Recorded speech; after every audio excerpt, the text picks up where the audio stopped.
কিভাবে চললে ওই সংস্থার সদস্য পদ থাকে, আর যদি সদস্য পদ কি কাজ করলে ভেঙে যায় এটা আমরা জানি। একটা জমিনের কত প্রকারের সিস্টেম আছে সবগুলা জানি। কিভাবে চললে কিছু টাকা একটু বেশি উপার্জন করা যাবে এটাও আমরা জানি। যেই জ্ঞান দিয়ে মানুষ বিমান চালাইতে জানে, ট্রেন চালাইতে জানে, গাড়ি চালাইতে জানে, এই জ্ঞান দিয়ে কি ইচ্ছা করলে ইমান ভঙ্গের কারণগুলা কি জানা সম্ভব নয়? যেই জ্ঞান দিয়ে মানুষ আকাশে উড়ে আর পানিতে ভাসে, এই জ্ঞান দিয়ে কি কোরআন তেলাওয়াত শুদ্ধভাবে জানা কি সম্ভব নয়? কিন্তু আসলে কি অনেকে জানে? সব সম্ভব হয়।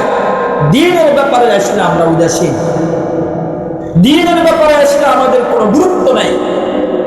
দ্বীনকে আমরা মানি বিপদে পড়লে। একজন মানুষ হঠাৎ বিপদে পড়ে গেছে, এবার আসি ফরজ নামাজ তো পড়ে পড়ে, কিছু নকল নামাজও পড়ে, আবার বিপদ শেষ। এবার সে মসজিদ থেকে বহু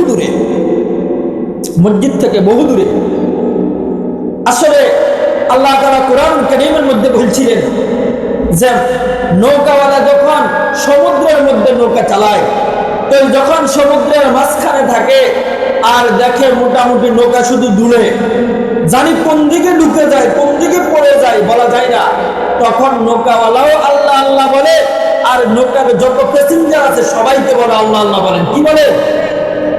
মাঝে আসার পর মাঝ থেকে যখন একেবারে পাশে চলে আসে, এবার মাঝেও বলে যেই ধাক্কা দিছিল যদি ব্রেক ভালোভাবে না দেখতাম তো কিন্তু গেছিলাম।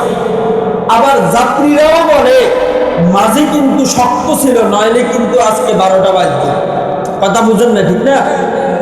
নদীর মাঝখানে বলছিল বাঁচানোর মালিক কে? আল্লাহ, আল্লাহ ছাড়া কেউ নাই। মাঝিও বলে আল্লাহ, প্যাসেঞ্জারও বলে আল্লাহ।